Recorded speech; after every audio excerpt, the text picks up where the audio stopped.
Nung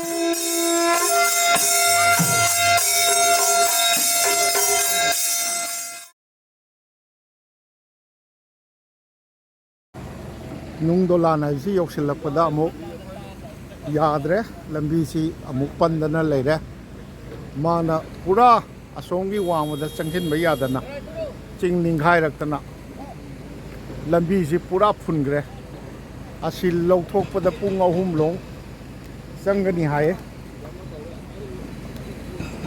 sigi se asu maya naknadi lambi si yam koithokre chatpa ngamdre si lambi si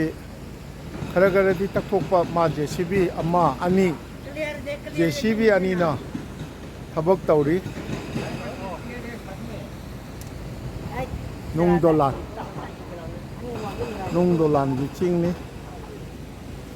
adu sumba yam kano tawbasidi khoi lifeline ni haibani na masi chakolaba matam sida di yam di leiba ni da tawge aradi siga jaga sida sida yam tawbo ya kare da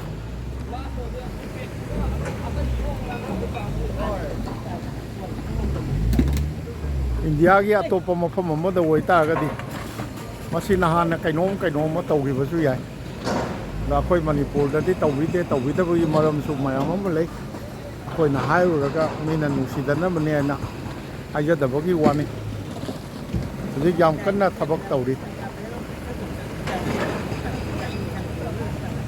gari si escort ki kabu ju yoksilakadore hujik nungsa ju sare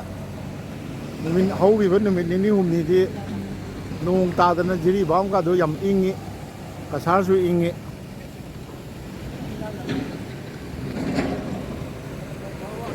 lambi da pura nung jaw nuku asi ninghaira aga laibana ni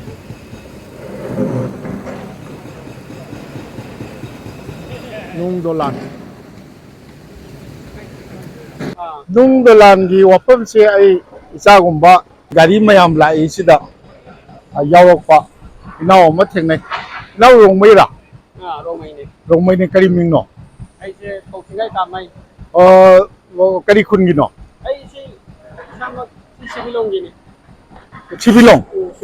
sibilong gi ne ba ado akhoi inaw mingdong ji kari ba tausingai kamai tausingai nangna akhoi sigi Nung Dolan gi maram gi do haibiu na pai moni ge hairam bado se le thami hindi hai bane ba sidam mandir ma le ba musalaga se diphat kun hai na ne mandir ma le ba sida lai tham thar kan le gari thau sing su sum da khita unjam mero kan tap ka thawiu hai bane ba gari ji su lai tham dina maram hoidana sidi lambi su le te se mai na ne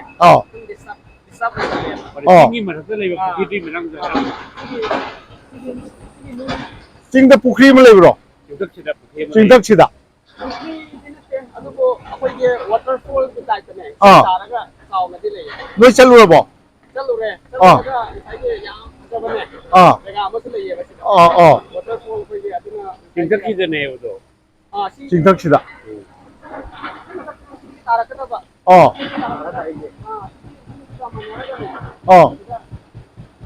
ada lai gi wari do libiu ne lai se lai bam de kalle ran han gom tu hai bu tu niam na hai ko le shabi hum la ga supervisor si bu to le shabi hum la ga mongon sa se na ko ram ni hai ba mana ya din ha ga mana ki ko li ba koklen ma manung ki ta do la ga le pa ga ni nu hai kam na ga si ge supervisor si gre ba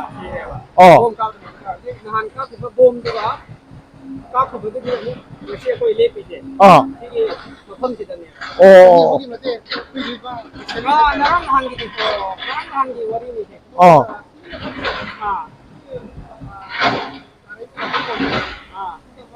kapalaga ki woi mo ko de le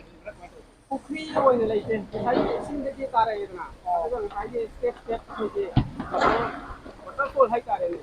step on la ka sai je pakan ingi mana ai bade aadi ke tara ko wang na tayo ka. Wang ba ni?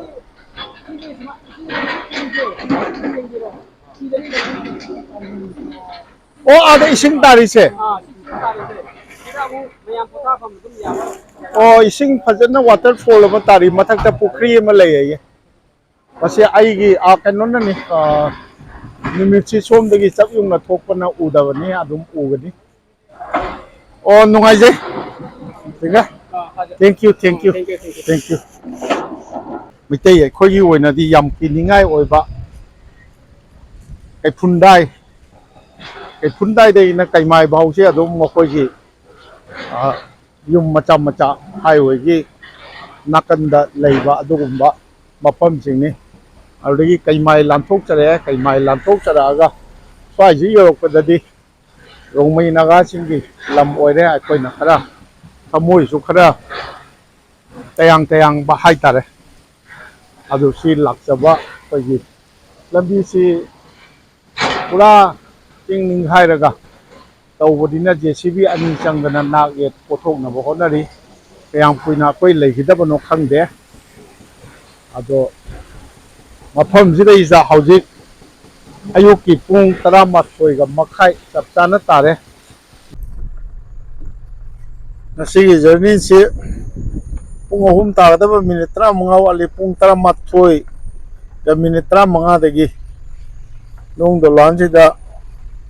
leirakpani koi yam kuina lambi sengdokpase bomga kaptana mungjau thugai bagi yam kuina koi si lapna mu chathuan duna khami ngasi si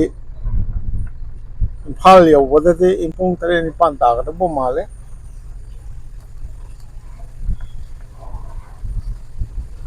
nong jumam ji lei nong ga chura de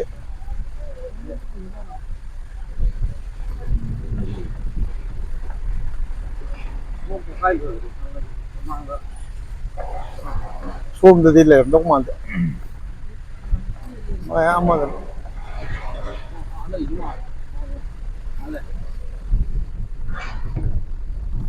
Oh, no problem. Kahalo. Min mo mang khai dito. lo Chalo. Mo kung sin dito mo ano. Ano ito? Kumini ya sila. muksugal jala Mo to paire ga le. Am kindere ni.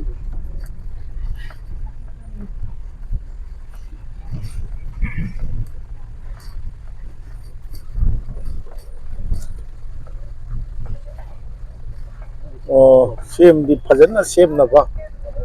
sigi matek si pura ka thoga awai da thong sang ma sagra ga di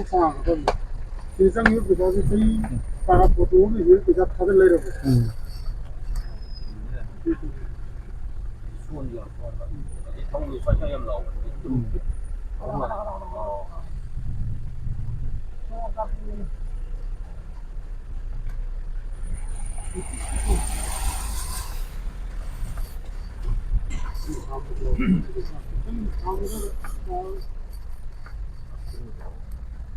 sigi jaga sing ne tawri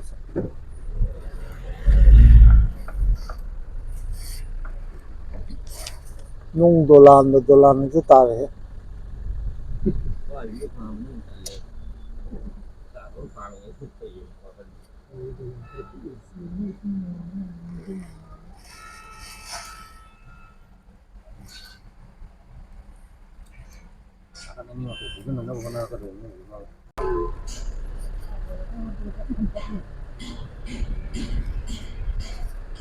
sigi mayam sing ne sengdok pagi tawri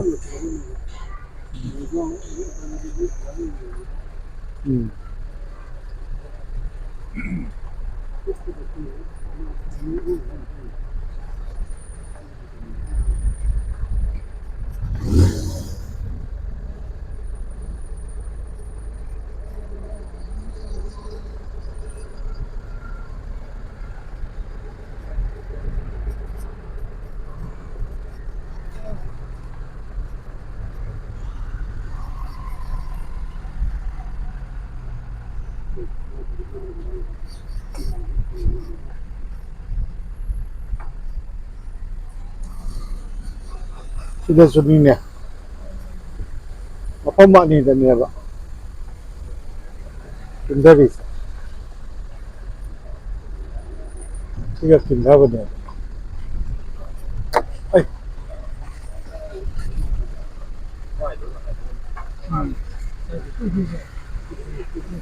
지금 농자 오시네 봐 몸도 투가 이러지 không chỉ số vân có không có vô lộc đâu rồi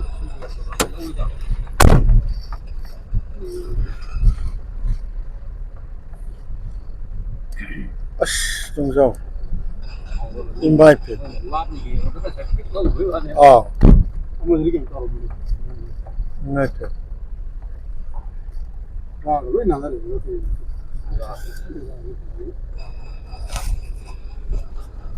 아씨